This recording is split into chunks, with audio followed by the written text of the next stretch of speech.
There was a time when I believed love was something you built like a house, brick by brick, memory by memory, each moment carefully placed to create a future that felt inevitable. For 7 years, I lived inside that belief, my hands steady, my heart full, convinced that what we were creating was unshakable. I remember how his laughter used to fill the quiet spaces of our apartment, how his voice would soften when he talked about the life we'd have, kids, maybe a dog, a porch swing, where we'd grow old arguing over crossword puzzles. I could see it all so clearly, like a photograph developing in the dark, the edges sharpening with every shared sunrise, every inside joke, every time he reached for my hand without thinking. I was the kind of woman who loved deeply, the kind who kept a mental scrapbook of the small things, the way he left his coffee cup half full on the counter, the way his eyebrows furrowed when he was lost in thought, the way he'd kiss my temple when he thought I wasn't paying attention. I stored these moments like treasures, proof that we were writing a story worth telling. In return, I gave him the best of me.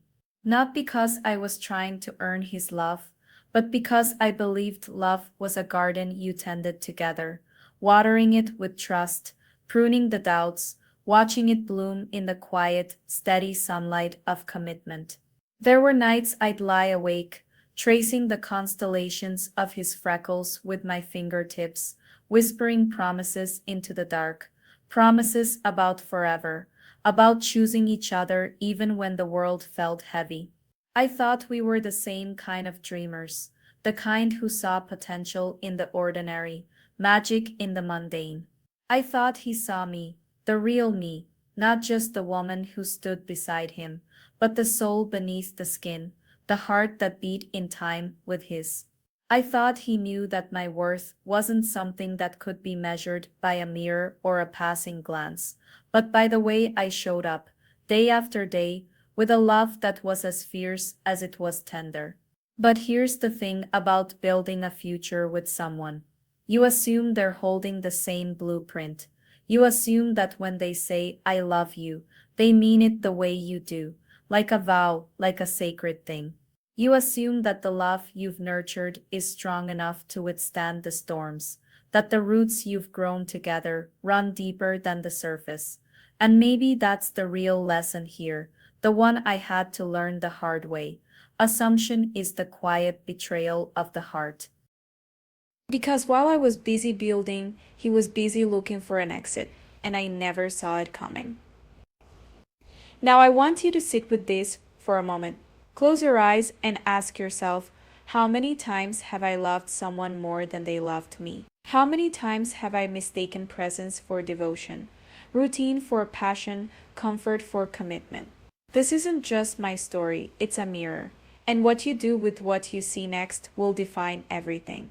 Because the woman I was that night, the one who stood in the wreckage of 7 years and still found her voice, she's in you too. And she's just getting started. The night the words cut deeper than any knife, could I still remember the way the air smelled that night, like rain on warm pavement, heavy with the weight of something unspoken. We had just finished dinner, the kind we'd had 100 times before, where the silence between us felt comfortable, familiar, but that night his fingers drummed against the table like a countdown, and I should have known. 7 years of shared glances, inside jokes, and whispered dreams, and yet when his eyes finally met mine, they were strangers. I think I want someone prettier. The words didn't just hit me, they split me open.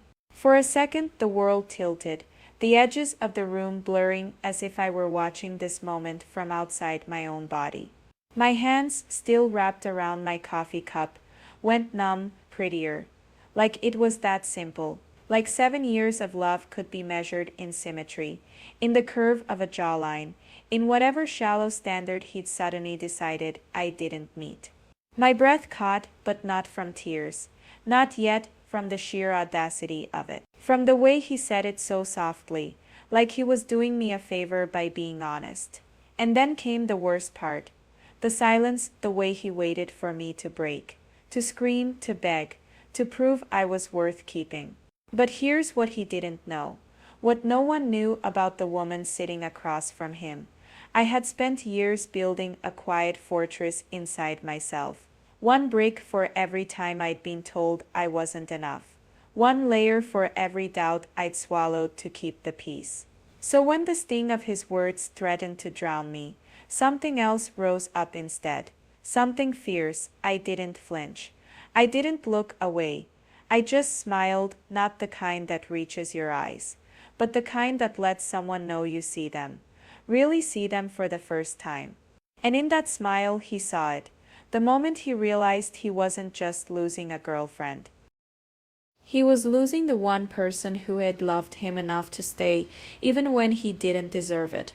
This wasn't the end of me. This was the night I stopped being the woman who waited to be chosen and became the one who knew her worth. And trust me when I say this, if you've ever sat across from someone who made you feel small, if you've ever swallowed your voice to keep the peace, this is your sign. The moment you realize you are not what they lost, you are what you've been waiting to find. So tell me, what's the first brick in your fortress going to be? His words didn't just hit me, they echoed. Like a stone dropped into a well, they fell deep into the parts of me I'd spent years trying to fill. Someone prettier, not smarter, not kinder, not stronger, just prettier. As if 7 years of love could be measured in the symmetry of a jawline or the curve of a waist. And for a moment, I'll admit it, I believed him. That's the insidious thing about self-doubt. It doesn't knock, it slithers in through the cracks of old wounds, the ones you thought had scarred over. Maybe he's right, the voice whispered. Maybe I was never enough. Maybe all the late-night conversations, the shared dreams, the way I memorized how he took his coffee, black with just a splash of milk, like his soul needed softening. Maybe none of it mattered, because my reflection didn't sparkle the way society said it should. But here's what he didn't know. That same voice, the one hissing inadequacy in my ear. I'd been silencing it for years. Every time I stood in front of the mirror and traced the stretch marks on my thighs, proof of a body that had carried me through sleepless nights and early mornings. Every time I chose my own laughter over the silence of a room that didn't invite me in. He didn't see the woman who'd rebuilt herself after her father called her too loud, after bosses said she was too emotional, after friends implied she was too much. Too much what? Too much life. Too much heart. I had spent years stitching my worth into the fabric of my existence, one stubborn thread at a time. And now this man I had loved with a fierceness that left me breathless, was trying to unravel it with 6 syllables. The battle inside me wasn't just about him, it was about every time I'd ever dimmed my light to make someone else comfortable. Every apology for taking up space, every sorry for having needs. His words didn't create my insecurity, they just ripped the bandage off. And there it was, the raw, pulsing truth that I had been waiting for someone else to validate what I already knew, that I was enough. Not because of my reflection, but because of the way I lived, the way I loved, fiercely even when it wasn't returned, the way I fought for my dreams, for my peace, for the right to exist unapologetically in a world that profits off our self-loathing. So I ask you, where has self-doubt lied to you? Was it the job you didn't apply for because you weren't qualified enough? The love you didn't chase because you feared rejection? The mirror you avoided because someone else's gaze made you feel small? Listen to me. Really listen. That voice telling you you're not enough. It's not yours. It's the echo of every person who couldn't handle your fire. Every system that taught you to shrink. Every heartbreak that made you forget you are the one who survived it, and survival. That's not ordinary, that's power. So today, I'm not just telling you my story. I'm handing you a mirror. Look into it and ask, what have I been too afraid to see? Because the moment you stop waiting for someone else to tell you you're beautiful is the moment you become unstoppable. And trust me, Nothing terrifies the world more than a woman who knows her worth. There was a silence between us, thick, heavy, the kind that presses against your chest like an unseen weight. His words still hung in the air, sharp and cruel, but I didn't flinch. I didn't scream. I didn't let them break me. Instead, I let them settle like dust after an earthquake. And in that quiet, I found my power. I looked at him, really looked at him, and something inside me shifted. This wasn't the end of my story. This was the moment I chose to rewrite it. I smiled, not the kind of smile that hides pain, but the kind that carries the weight of every battle I'd fought in silence. The late nights I spent building myself when the world called me ordinary. The mornings I stood in front of the mirror and chose to see strength instead of flaws. The years I loved him fiercely while quietly loving myself more. My voice was steady, almost soft, but every word was a blade of truth. You're right, I said, and his eyes widened just a fraction, unprepared for my calm. I'm not the prettiest woman you'll ever meet, but I was the one who stayed when life got hard. I was the one who believed in you when you didn't believe in yourself. I was the one who built a home in my own skin so I could love you without losing myself. And now you're telling me you want prettier? Baby, you don't just want someone prettier. You want someone who never made you face your own emptiness. The room stilled. His breath hitched. I wasn't yelling. I wasn't begging. I was simply holding up a mirror, and for the first time, he saw the reflection of his own choices. My voice didn't tremble because I wasn't afraid anymore. I was free. You spent 7 years with a woman who knew her worth. I continued, my tone wrapping around him like a truth he couldn't escape. And now you'll spend the rest of your life wondering why you let her go. That was the moment it cracked open. The illusion, the excuses, the lie he'd been telling himself.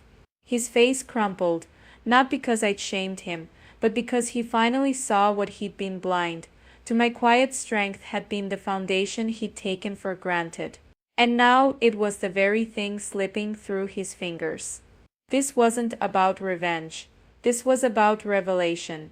Because here's what no one tells you. The moment you stop fearing loss is the moment you realize you've already won. So tell me, when was the last time you looked in the mirror and chose to see your own power? When was the last time you refused to shrink, even when the world told you to? That's where your legacy begins. Not in their approval, but in your unshakable knowing. And trust me, once you find it, no one can ever take it from you.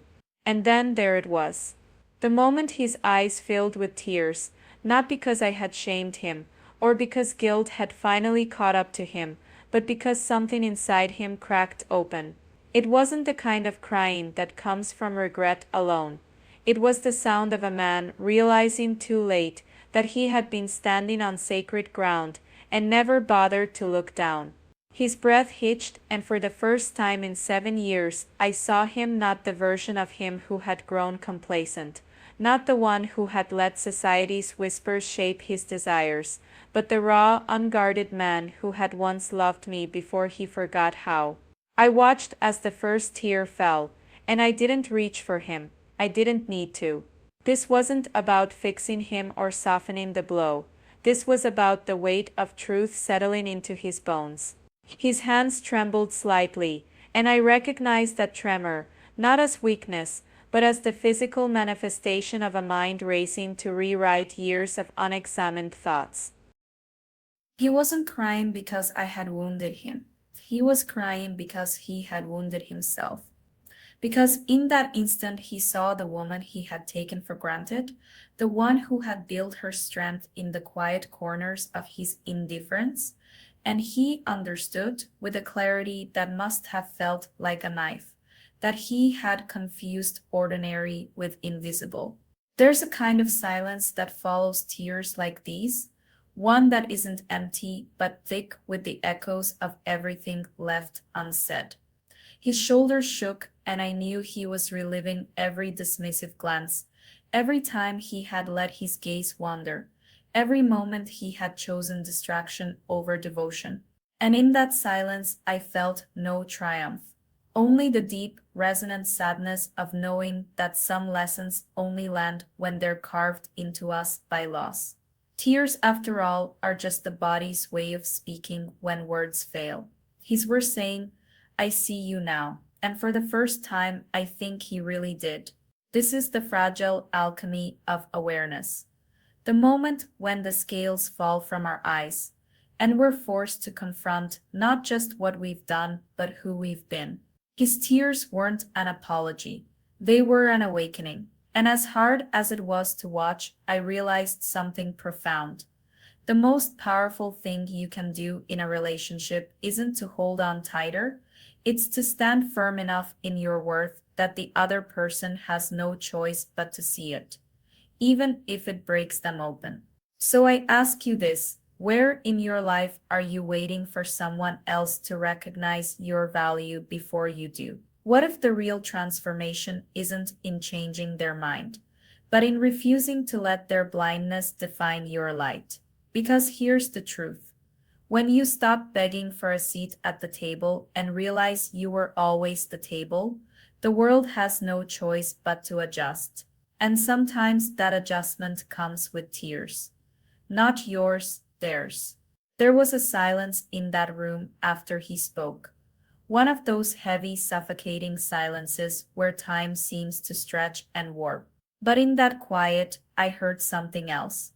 The echo of my own heartbeat, steady and unshaken.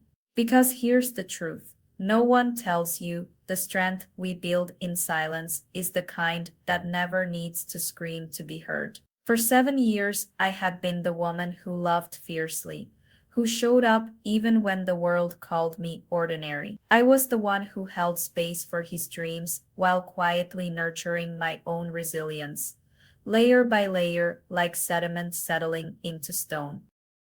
And in that moment, as his words hung between us, I realized this wasn't my breaking point. This was my awakening. Society has a way of labeling women like me unremarkable, average, forgettable, as if our worth is measured by how loudly we demand attention. But what they don't tell you is that the women who change the world aren't always the ones in the spotlight. They're the ones who endure the quiet battles, the late night self doubt, the swallowed words, the moments of standing tall when no one is watching. I had spent years internalizing the idea that love was something I had to earn by being enough, pretty enough, soft enough, selfless enough. Yet there I was, staring into the eyes of a man who had just revealed the cruelest truth of all. He didn't see me, not the way I deserved. And for the first time, I saw myself. That realization wasn't a whisper, it was a roar. I thought about all the times I had dimmed my light to make others comfortable, all the ways I had folded myself into smaller shapes to fit into his idea of love. But in that silence I unfurled. I remembered the girl who had survived every version of herself, the one who had been told she was too much or not enough, yet still stood. I wasn't ordinary. I was a woman who had been forged in fires no one else could see. And that was my power. Here's what I know now. Your worth isn't found in the gaze of someone who can't recognize it. It's in the quiet moments when you choose yourself, when you look in the mirror and see not just a face, but a legacy of survival, when you realize that the love you were begging for was never yours to lose, because it was always yours to give to yourself first. So I ask you, where have you been told you're ordinary? Where have you swallowed your strength to make room for someone else's comfort? Because the truth is, the world doesn't get to decide what makes you extraordinary. You do. And the moment you realize that, that's when the real transformation begins. Not with tears or apologies, but with a smile, the kind that says, I know who I am, now go. Build your legacy. The world is waiting for the woman you've been hiding in plain sight. Here's your script for Chapter 07, crafted to the exact voice profile and video context. You know there's a quiet kind of strength that gets built when the world keeps telling you you're not enough. It's not the kind that announces itself with fanfare. It's the kind that settles into your bones. one unnoticed moment at a time. Let me take you back to the moments no one saw, the ones that shaped me long before that night when he looked me in the eye and called me replaceable. I was 12, the first time I understood what it meant to be overlooked. My school had a talent show, and I spent weeks practicing a poem I'd written, something raw about feeling invisible. The day came, and the girl before me forgot her lines. The teacher, flustered, skipped to the next act. I stood there, poem trembling in my hands, and the audience sighed, impatient, already bored. I could have walked off, but I didn't. I recited every word, voice steady, while half the room checked their watches. That was the day I learned my worth wasn't in their applause. It was in the fact that I spoke anyway. Then there was the job I fought for at 23. The one where my boss jokingly called me the office's reliable wallflower during my review. Reliable, like a stapler, like something you only notice when it's missing. So I started showing up earlier, staying later, not to prove myself to him, but to prove to me that I could outlast his small expectations. 6 months later, I led the project that got his promotion. He shook my hand in front of the team and said, "Guess you're more than a wallflower, huh?" I smiled and said, "I never was." That's when I realized labels are just cages with the doors left unlocked. You don't have to stay inside, but the real fire was lit the year my mother got sick. I was 26, drowning in hospital bills and the kind of exhaustion that seeps into your marrow. A distant aunt pulled me aside and said, "You know, if you'd married richer, you wouldn't be struggling like this." As if love or strength could be measured in a bank account. I looked at my mother, her hands frail but still squeezing mine, and I thought, this is what it means to be unbreakable. Not because the world spares you, but because you bend without snapping. I sold my car to pay her treatments. I cried in the shower so she wouldn't hear.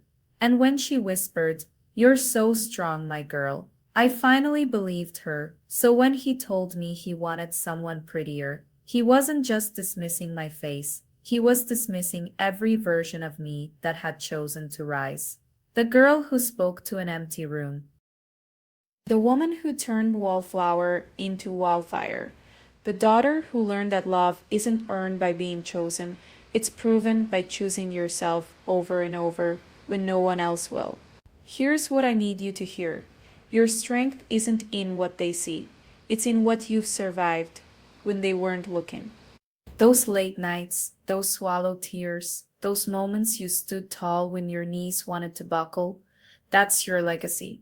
And no one gets to rewrite it. So ask yourself, where have you been the hero of a story no one bothered to witness? Because that, my love, is where your power lives.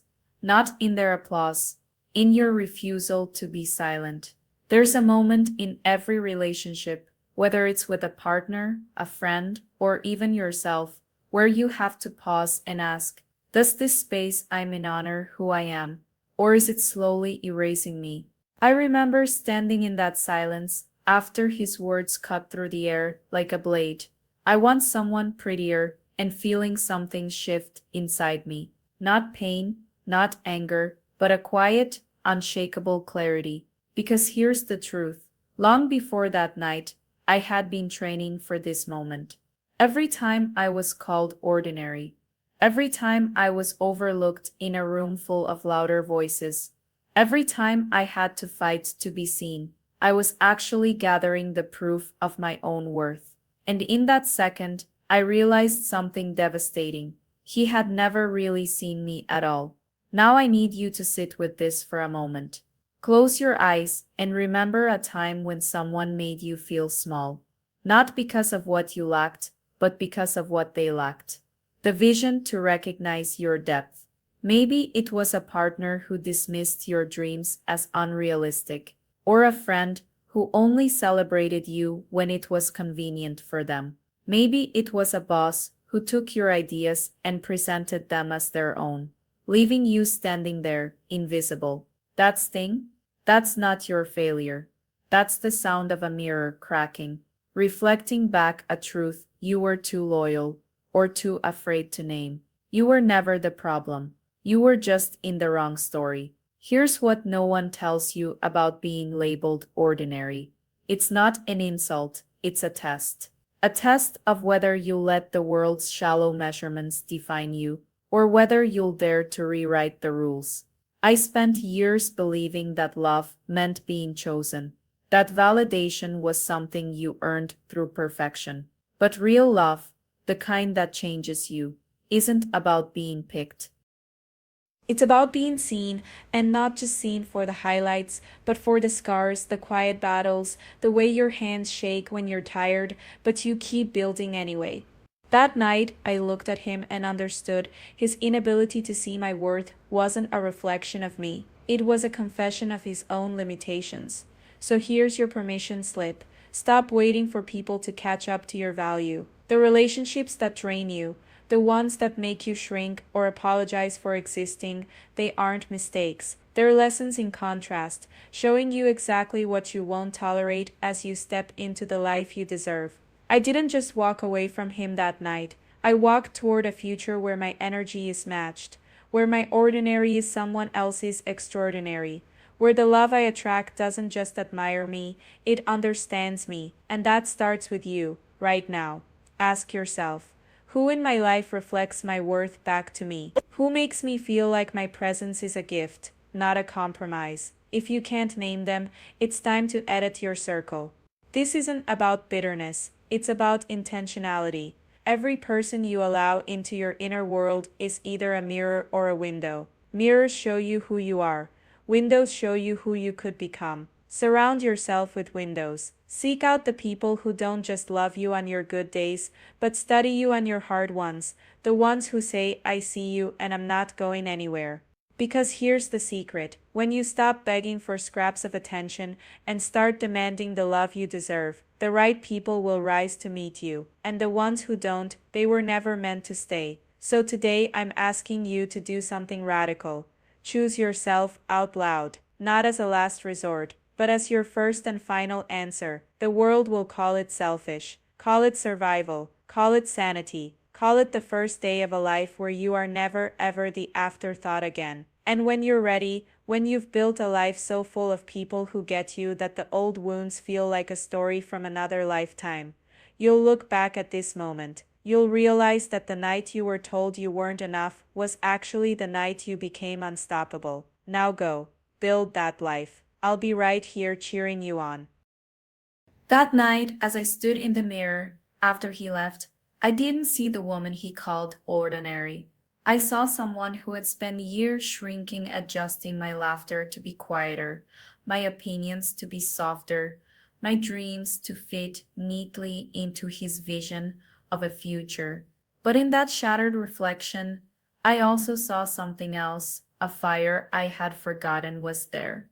And I made a choice, not out of anger, not out of revenge, but out of a quiet, unshakable resolve to rebuild myself from the ground up. This wasn't just about leaving a man who didn't see my worth. It was about rediscovering the woman I had been before. Love became a negotiation. The first step wasn't dramatic. It was small, almost painfully ordinary. I started saying no. No to plans that drained me. No to conversations that made me feel less than. No to the instinct to apologize for taking up space. But that no was a boundary. And boundaries, I learned, are the framework of self-respect. I filled a notebook with things I had tolerated, little compromises that had chipped away at me, and beside each one, I wrote what I would demand instead. It wasn't just about him anymore. It was about the patterns I had accepted long before he ever spoke those words. Therapy became my sanctuary, not the kind where you lie on a couch and talk about your childhood, but the kind where you roll up your sleeves and do the work. My therapist handed me a tool I still use today, the worth ledger. Every night I wrote down 3 things I did that proved my own value to myself. Some days it was as simple as I got out of bed when it felt impossible. Other days it was I spoke up in a meeting and my idea was heard. Over time, those entries rewired my brain. I wasn't just ordinary. I was a woman who showed up for herself again and again. But healing isn't a solo journey, no matter how strong you are. I reached for the hands of the women who had always seen me, the friend who texted, "I've got you," without me having to ask, the mentor who reminded me my career wasn't just a hobby, the sister who sent me voice notes of her reading Maya Angelou when my confidence wavered. I joined a book club, not for the books, but for the circle of women who dissected characters' flaws and triumphs, and somehow in those discussions, helped me dissect my own. The Gifts of Imperfection by Brene Brown became my manifesto. I underlined passages until the pages bent, especially the one that said, "You are imperfect, you are wired for struggle, but you are worthy of love and belonging." I repeated it like a prayer until I believed it. And when the doubt crept in, as it always does, I had a team. Because here's the truth: no one tells you reclaiming yourself isn't about becoming a different person. It's about stripping away the layers of what you were told to be, until you're left with who you always were. So I ask you now, who have you been when no one was watching? Who were you before the world handed you its labels? That woman is still there, and the tools to find her aren't hidden in some grand gesture, they're in the daily choices.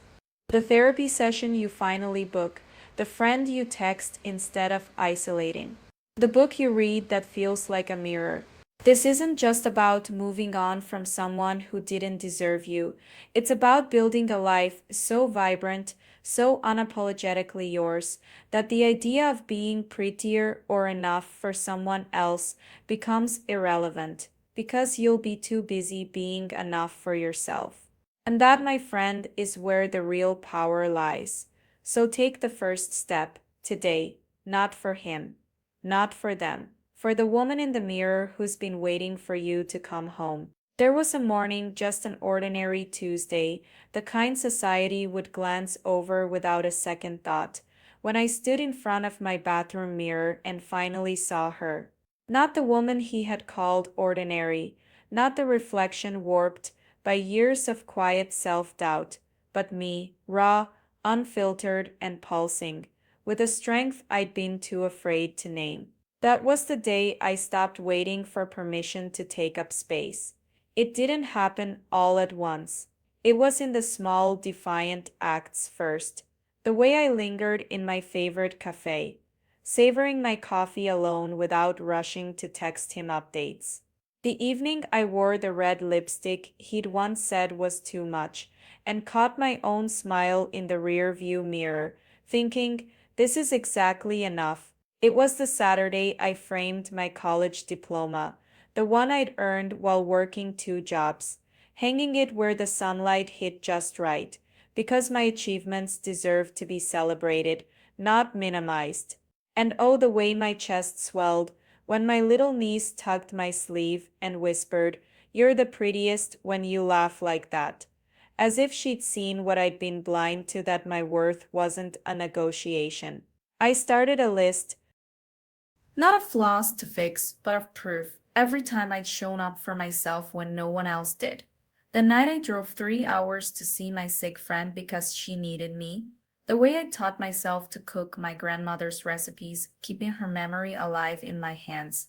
Even the mundane, like finally setting boundaries with that coworker who drained my energy, became a victory lap. I read that list aloud some nights, letting the weight of my own resilience sink in. This wasn't arrogance, it was reclamation. And then, oh, then came the day I danced.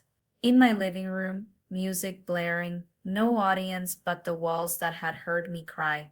I moved like a woman who knew her body was a temple, not an apology. That was the moment I understood I wasn't ordinary. I was extraordinary in my ordinariness, because my life, my scars, my quiet triumphs were mine alone. and no one's opinion could dim that. So, tell me, when was the last time you celebrated yourself? Not the version the world says you should be, but the one you see when no one's watching. The one who keeps going, keeps loving, keeps becoming. That's where the magic lives. And if you haven't found her yet, look closer. She's there, waiting for you to say her name. Here's the voice perfect script for chapter 11 of your video. You know, after that night, after I walked away from the man who thought I wasn't enough, I expected to feel broken. But something strange happened instead. I didn't crumble, I expanded. Not because I was suddenly fearless, but because I finally understood that my worth wasn't a negotiation. And that realization, it rewrote every rule I'd ever followed about love. I remember the first time I went on a date after him. A coffee shop, afternoon light slanting through the windows, the kind of place where you're supposed to lean in and laugh at jokes that aren't funny just to keep the peace. But this time, I didn't. When the man across from me made a backhanded comment about my career, it's cute that you take it so seriously. I didn't shrink, I didn't rationalize. I just set my cup down, looked him in the eye, and said, I don't think we're a match. And then I left. No drama, no second thoughts. Just the quiet power of knowing I deserved better. That moment, it was my baptism. The old me would have stayed, would have twisted herself into knots trying to earn respect. But the woman I was becoming, she walked out the door and didn't look back. Here's what I learned. Standards aren't walls. They're the foundation. And boundaries, they're not selfish. They're sacred. I started treating my time, my energy, and my heart like the rare treasures they are.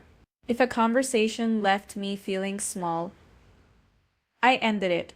If a relationship demanded more than it gave, I walked away, not with anger, but with a smile, because I knew that every no to what didn't serve me was a yes to what would. And let me tell you, the universe listens when you do that. Opportunities I'd never imagined started showing up. Friendships deepened. My work thrived, not because I was lucky, but because I finally refused to tolerate anything less than alignment. I want you to really hear this. You are not here to be someone's consolation prize. You are not here to dim your light so someone else can feel comfortable. The right people, the right love won't make you beg for scraps of affection or approval. They'll look at you and think, how did I get so lucky to stand beside her? And if that's not what you're experiencing, then it's not love, it's a lesson. One you're strong enough to learn. So here's your challenge. Write your own rules. Sit down tonight and ask yourself, what do I refuse to tolerate anymore? Is it the partner who keeps you waiting? The friend who only calls when they need something? The voice in your head that says you should be grateful for crumbs? Light a match to those old agreements. Start small if you need to. Practice saying no in the mirror. Delete the text you've been drafting for days. Unfollow the pages that make you feel lacking. Because every time you choose yourself, you're not just setting a boundary, you're building an empire. And trust me, the day you realize that, the world will have no choice but to adjust to your standards. This isn't just about leaving the wrong people behind. It's about becoming the kind of person who attracts the love you actually deserve. And that starts now. Not when you lose 10 pounds. Not when you get the promotion. Not when you're perfect. Now, so tell me, what's the first boundary you're setting today? Here's the voice perfect script for chapter 12 of your video. You know there's a kind of quiet magic that happens when you stop begging for a seat at tables that were never meant for you, and instead build your own. That's where my story took me, after I walked away. Not into bitterness, not into the shadow of what could have been, but into a light so bright it redefined every corner of my life. Because here's the truth no one tells you: the moment you refuse to shrink is the moment the universe conspires to remind you just how vast you're meant to be. I didn't just survive the wreckage of his words, I thrived in the ashes and thriving. It doesn't look like you expect. It's not some grand overnight metamorphosis. It's the slow, deliberate art of rewriting your own story. It was the morning I woke up and applied for the job I talked myself out of for years.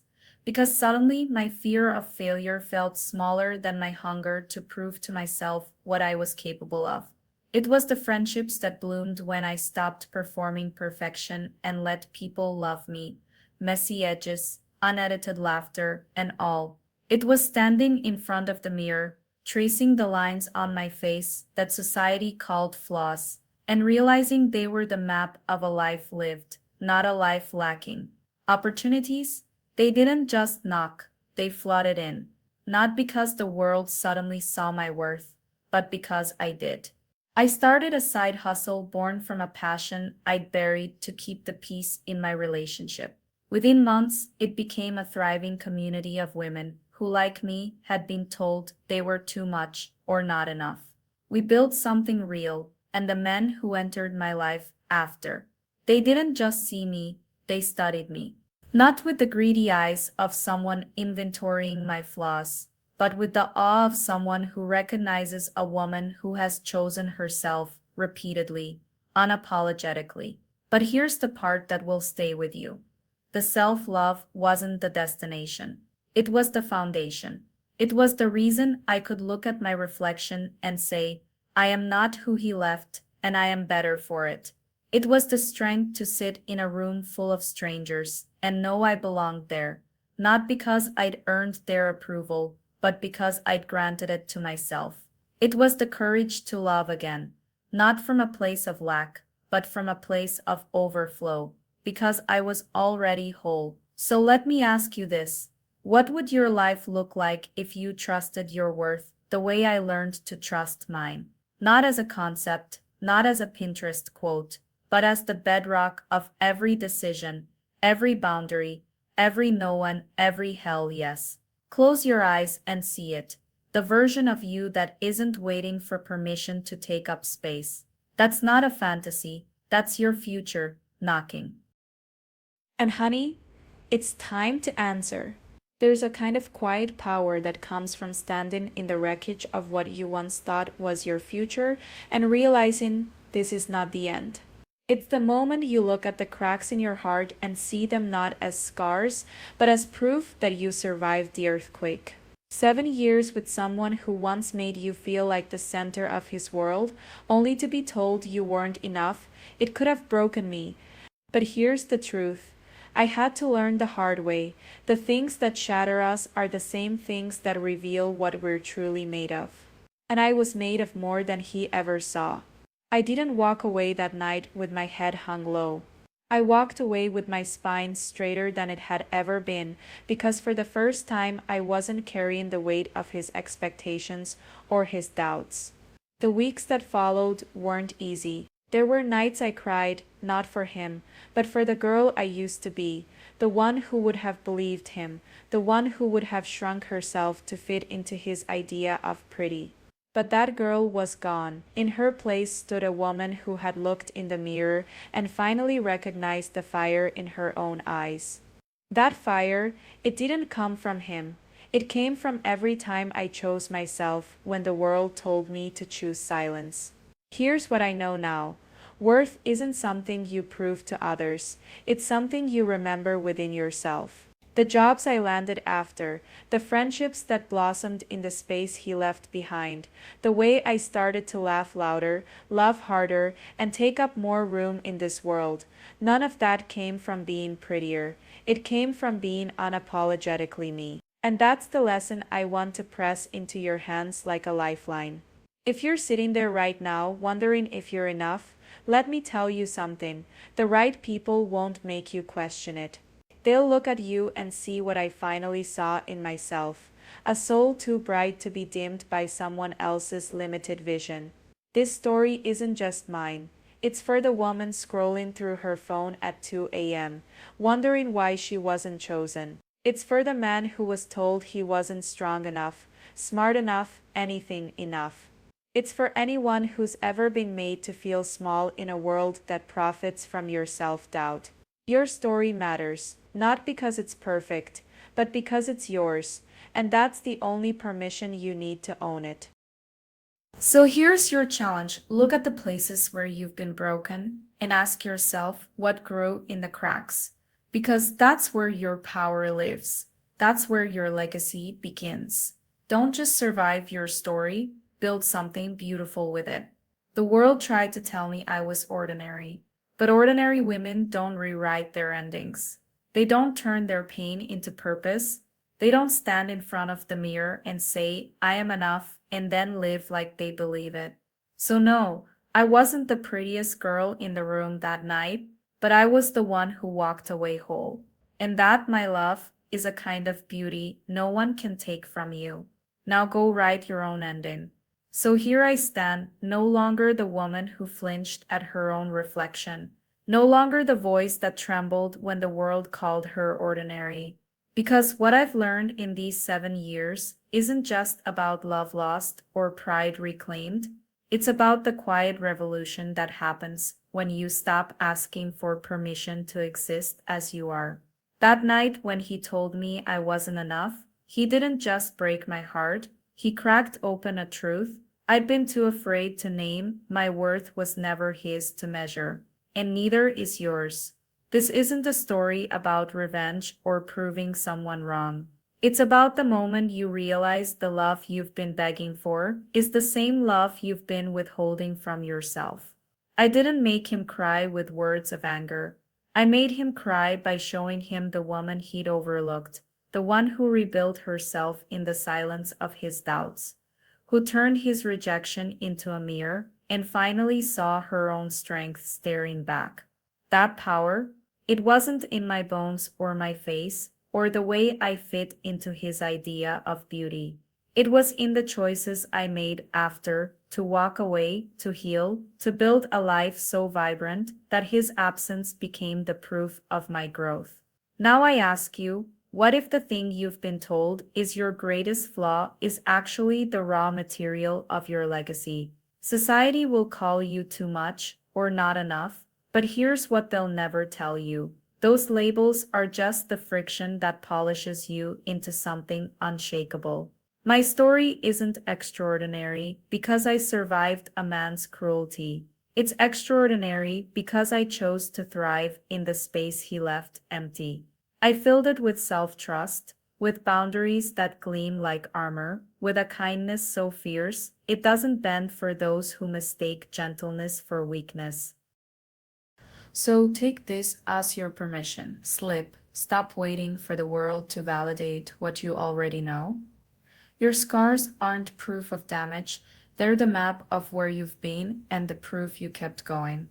Uplift another woman today, not because she needs saving, but because you recognize the fire in her that you fought to keep alive in yourself. Tell your story not as a victim, but as the heroine who rewrote the ending. And when they ask you how you became this version of yourself, smile and say, I stopped asking for a seat at the table and built my own. This is your legacy in the making, not in the grand gestures, but in the daily, defiant act of choosing yourself, over and over, without apology. Start now. The world isn't ready for the woman you're becoming, but that's exactly why she's needed.